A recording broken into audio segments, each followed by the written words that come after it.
Thank you very much again, Jim McKay. And now let's get to the fight itself, to the one that has caused national controversy and national headlines throughout the past week. Let's go to the Central Maine Youth Center and fight announcer Johnny Addy.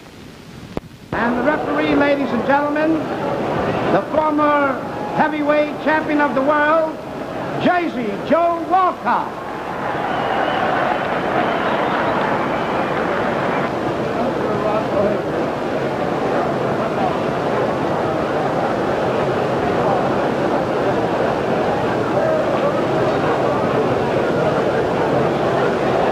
Ladies and gentlemen, Intercontinental Promotions Incorporated, Robert A. Nylon President, and Arena AA present the main event, 15 rounds for the heavyweight championship of the world.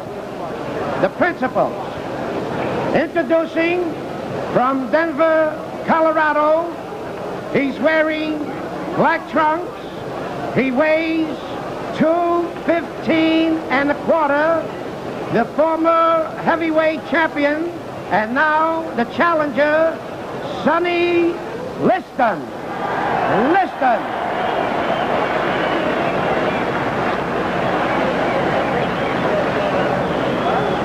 His opponent from Louisville, Kentucky. He's wearing white trunks. He weighs 206. The heavyweight champion of the world, Muhammad Ali.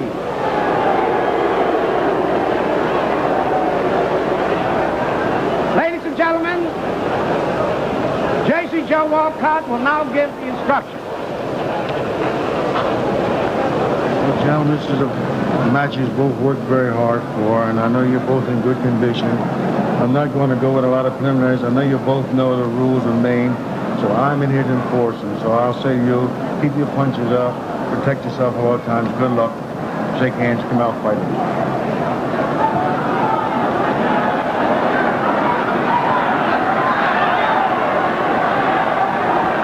We're just about ready to go. Muhammad Ali saying a prayer in his corner before coming out to meet the challenger. And did you notice the way Liston was sweating under those hot lights?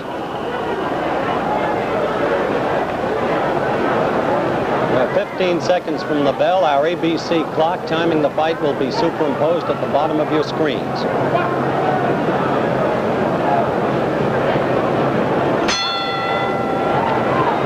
Here we go. Tactics the same as in the first fight, established almost immediately. Clay moving consistently to the left, virtually in a circle. Liston relying upon the left jab.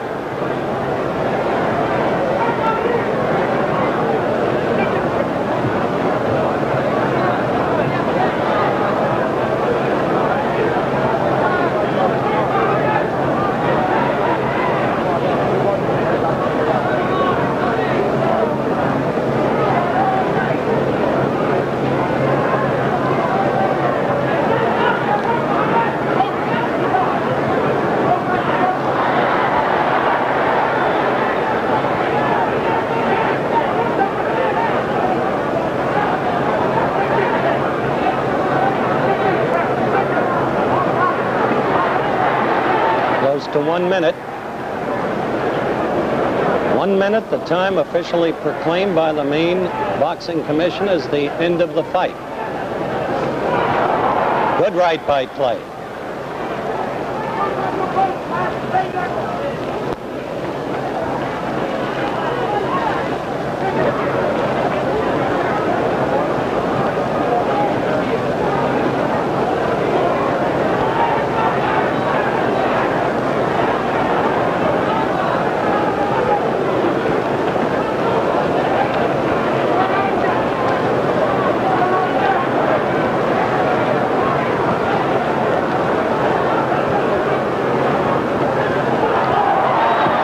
Did you see the punch? Did you see it?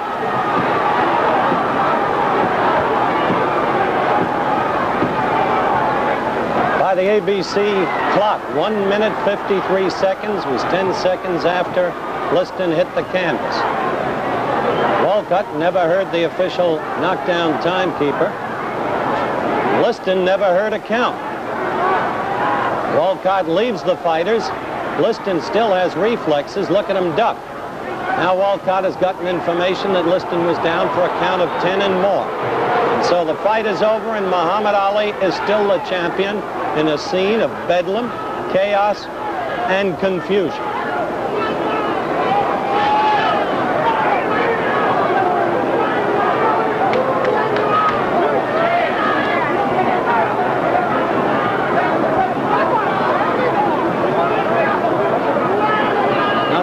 Confused is Jersey Joe Walton.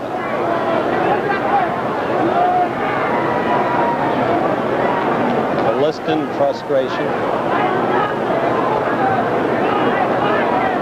Bandages come off. There is the confused one.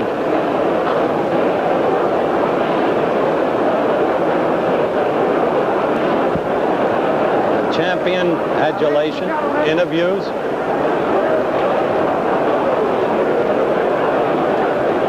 Gentlemen, the timekeeper counted out Liston in 1 minute of the first round. 1 minute of the first round, the winner. 1 minute of the first round, the winner by a knockout. And still the heavyweight champion of the world, Muhammad Ali. Isn't that incredible? That they should call it 1 minute. Off come the champion's bandages now.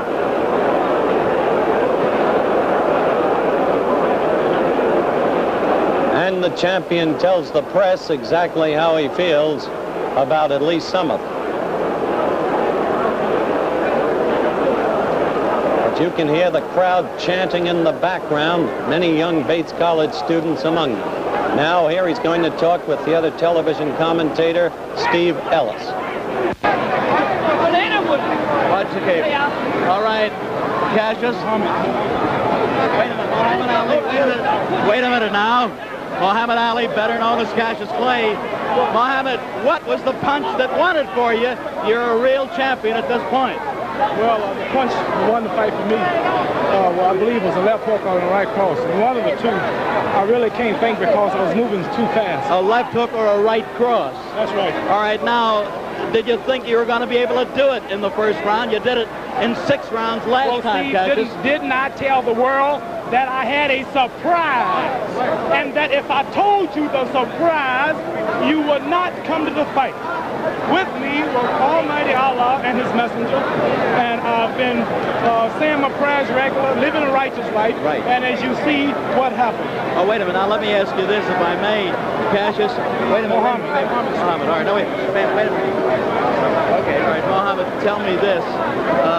Did you think that Liston hit you with any kind of shot that maybe hurt you, any whack toward the body? No, he hit at my body, but he hit my arms instead. He hit your arms instead. I'm a little too fast, Steve, to be hit by slow fellows like You seemed very confident at the beginning. Why were you that confident coming out? I'm confident because Allah's with me and his messenger, Elijah Muhammad. All right, now, Muhammad, tell me this. What did you really knock him out with the left hook and the right smash? Well, I would like to see the videotape if you have it. All right, do we have the videotape? Yes, we do. Show you more. All right, we have the videotape, and let's try for viewers all over the world see what we had. Beautiful footwork. I was getting ready to come in there with a pretty right, but he was in the way. He was in the way. Yes, I must say this was an easy payday. My shape was so good, it really surprised me. I came in at Now you're going to hit him. Watch closely. Watch closely. Is it a right-hand counter? You tell us what it is. I think it was a right-hand counter, not the left hook that you talked about a while ago. Well, didn't I tell you that Liston said in my poem, I want the world to know that I apologize. This kid is so fast, he can't be touched, you know. Now watch this. Watch closely. He's still the aggressor, at least moving towards you. This is scientific action, you feel. I'm a creative fighter, just taking my time and watching him knock him out. The man is a little afraid. All of this talk about somebody coming in the arena with bombs and machine guns scared him to death. It didn't scare me, but it scared him. Well, now, Bodini, there it is. That was the right-hand counter. Let's watch it. Let's watch it. A right-hand counter, as I saw it. Steve, you have never saw the real Muhammad Ali. I haven't had time to warm up yet. You haven't? I haven't had time to just sit down and let's look at it again. Now, that right hand was good. He aims toward the belly. He hit you under the heart there. Yeah. I didn't feel it. You didn't? No, let's watch it. I thank Allah for his messenger, Elijah Muhammad, for giving me the confidence to conquer all of this fear All right, they now, tried to put in me here tonight. I don't want to describe overlook this. it. Describe this to us. Here he's coming towards you. He's moving in. You counter, I think. I know I just blocked that right hand with my elbow. See, you notice my guard is down. I can't be hit because I have split-second timing with footwork and head work. All right, now watch it. Here it goes, in my opinion, as I look back. Halfway through this first round, or a little better, he's off balance. I'm glad you're showing this in slow motion. I see why now. So fast, I don't guess you can see me in real action, Harley. You're too tough for me. You're too tough for me to see. All right, let's be looking closely. Long time in slow motion for this to happen.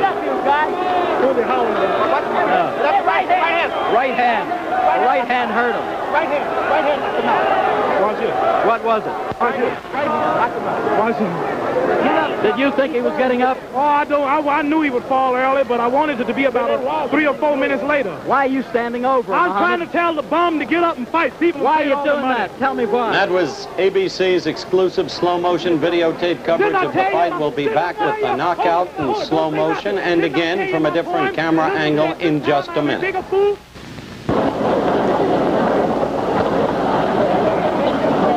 Now once again, here is the knockout in slow motion.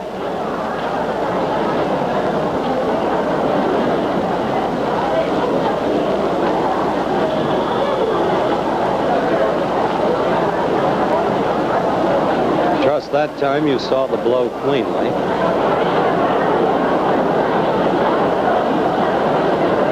Now observe closely the extraordinary sequence of events that follows. First, the refusal of the champion to go to a neutral corner.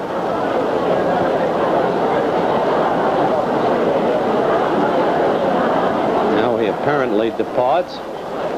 Second, the attempt of Liston to arise. Apparently, he is unable to do so. Third, note the champion prancing about the ring. He has still not gone to a neutral corner.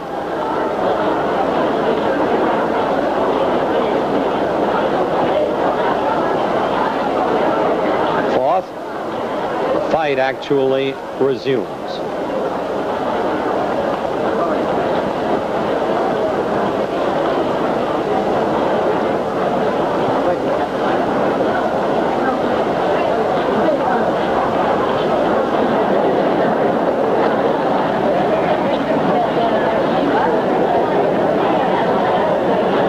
As it does, the referee departs to answer a call from the official knockdown timekeeper's corner. Sixth, Liston still has reflexes. Note the way he ducks the clay barrage. And seventh, Jersey Joe Walcott returns. He has been advised that Liston has been down for 10 seconds and more and declares Muhammad Ali the winner. And now at regular speed, here is the other camera angle we mentioned earlier. Play will be on your left as he renders the knockout blow.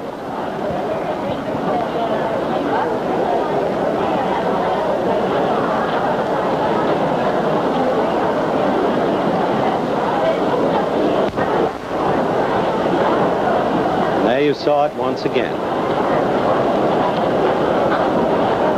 Now, before we go to Robert Riga, let's listen to some post-fight comments by Liston and Muhammad Ali.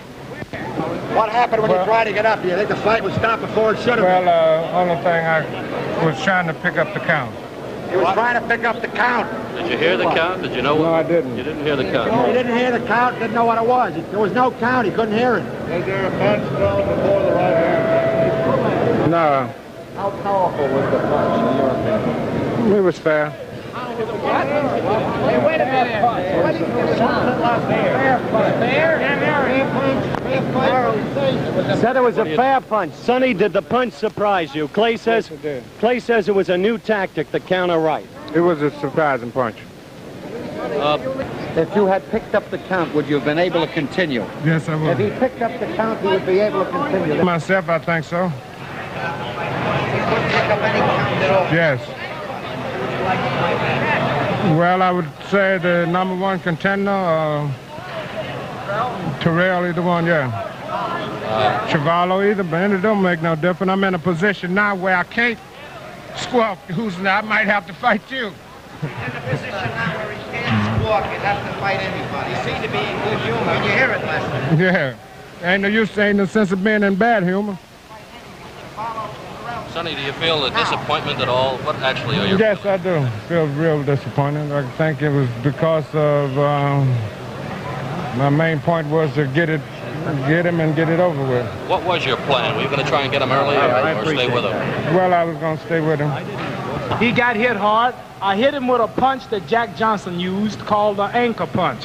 Stephen Fetcher, the old great Hollywood movie star, as I told you, he's working with me, and we were in secret training on something called the anchor punch.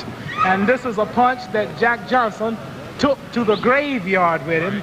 Nobody knew it but Stephen Fetcher, and it's a twist-like chopped right hand that is hard to see. And I told a few of you fellas when you were at Chicopee, Massachusetts at my training camp, if you can remember clearly, I was demonstrating the right. Do you remember? Why don't you show us how it went, Jack? Do you? Yeah. How does it go? It's a How snap does it go? punch, and you can't punch it until the man is coming in at you. That's like a head-on collision. One car doing 50, hitting the back of another car going 50, doing the same way, it's not much shock. But you turn the car around and bring them together head-on, it's a shock. So the man, I had to time the man with my rhythm and bouncing where he was coming at me and where I was meeting him, and just, that's all. Goodbye, Jack. Twist.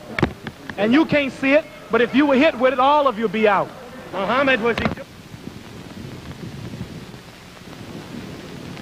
In boxing, when the championship of the world is at stake, defeat without punishment always creates doubts in the minds of the fans. I guess that's because of the great fighters we've had down through the years, the great fights, and the great pictures of those fights. Like this one, the day Jack Dempsey gave a tremendous beating to Gibbons in Shelby, Montana in 1923. Or this one, when Rocky Marciano won his world championship in the 13th round with his tremendous right hand to Jersey Joe Walcott's chin. There was never any doubt about this punch or about Marciano causing the damage. Or in the two fights with Eza Charles and the tremendous punishment Charles took and Marciano's battered face.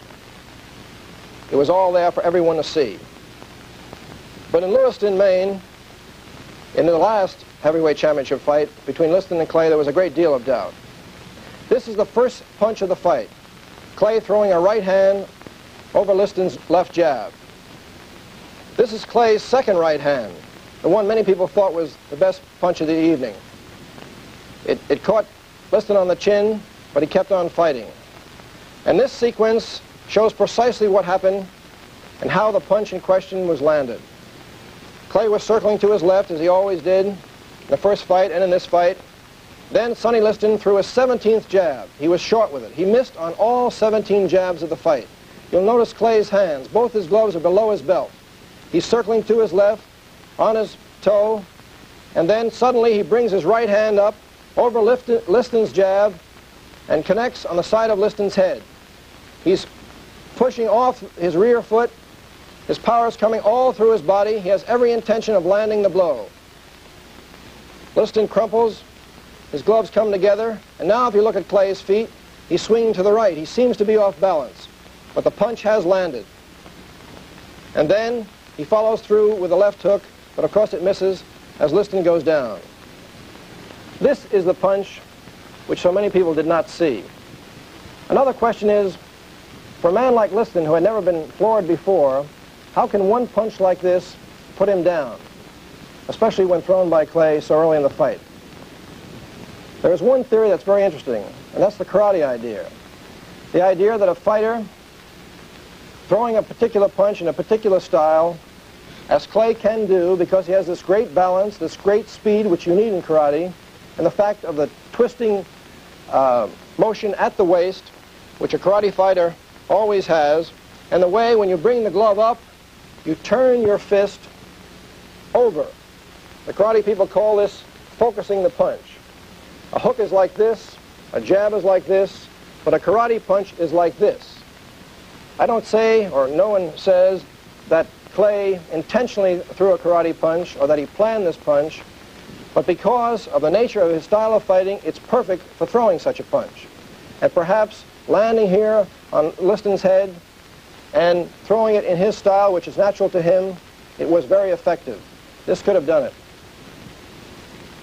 However, with all the slow motion tape, with all the high-speed film, there is one question to be answered, and one question which photography will never show. And that's, what about the integrity of a fighter, his courage and his skill and his desire to win? No camera showed it that night in Miami when Liston stayed in his corner, and no camera showed it in Lewiston. The immortals, Jack Dempsey and Rocky Marciano, will discuss this idea in a little while. But right now, the famous referee, Ruby Goldstein, and Howard Cosell. Thank you, Bob. And Ruby Goldstein is, of course, the most famous third man in the ring in boxing history. Ruby, you're in the ring. Guy gets knocked down. What do? Immediately, I see that the man that's caused the knockdown gets to a neutral corner, and in about 4 seconds, I'm back yelling the count into the man that's on the floor, which I pick up from the knockdown timekeeper. How do you hear it from the knockdown timekeeper? It usually comes to the count of 4. I hear it from the knockdown timekeeper in Madison Square Garden, the ball clubs, or where they hold the fights. There is a loudspeaker, and it's very easy to hear. But someplace I wound up where you couldn't hear it in some smaller clubs, and we just read the lips of the announcer. Lip reading. Right. All right. Have you ever in your lifetime left the fighters to themselves, one fighter on the floor? No, you don't leave it, and I feel sorry for Joe Walcott. He's a fine man, very honorable man, interested in a lot of good work, but he had a tough man to handle, a man like Clay who kept roaming around in the vicinity where Liston was, yelling to get up, and it was difficult. At the same time, we've got to be reportorial about this, Ruby. Let's have a look. We had a special camera following Walcott during that period of action there, or chaos, however you want to put it. And I'd like your comments about Jersey Joe as we run the film of the fight and see exactly what he does. Now, there's Liston down. Now we're going to be going to Jersey Joe.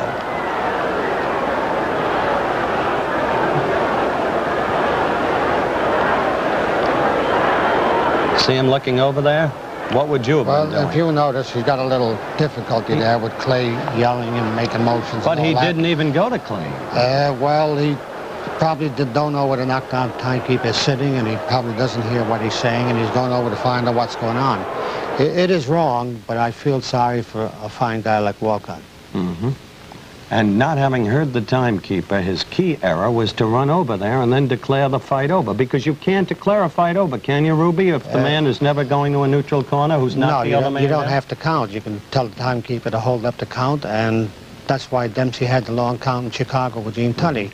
Dempsey didn't go to the corner, and the referee didn't start the count until he did. So henceforth, you had about 4 seconds more in the count there. And he could have done this here as well, but maybe it's the fact that just a once-a-year referee. These fellows don't referee too often. Sometimes once a year, twice a year, then 3 years goes by and they don't referee, and you can forget sometimes. Anybody can make a mistake.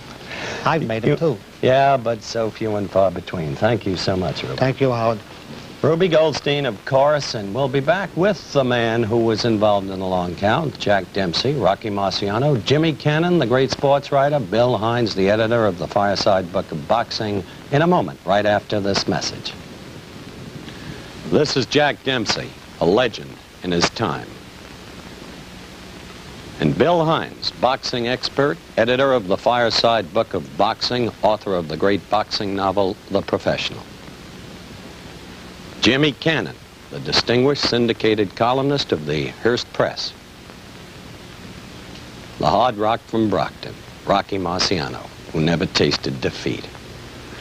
These then are our panelists. They have seen the very films that our viewers have seen, and I'd like to begin with you, Jimmy Cannon, because at the bout, you were directly situated to see Clay throw the punch. Was there a punch? Yes, there was a punch, Howard, but I didn't think it was hard enough to crush a grape. The ring lights were very hot. The only explanation I can give for the way Liston fell was that perhaps he was sunstruck by the lights. It was a hoax, in the sense, I don't think it was a fix in the sense that money was passed, but I don't think that Liston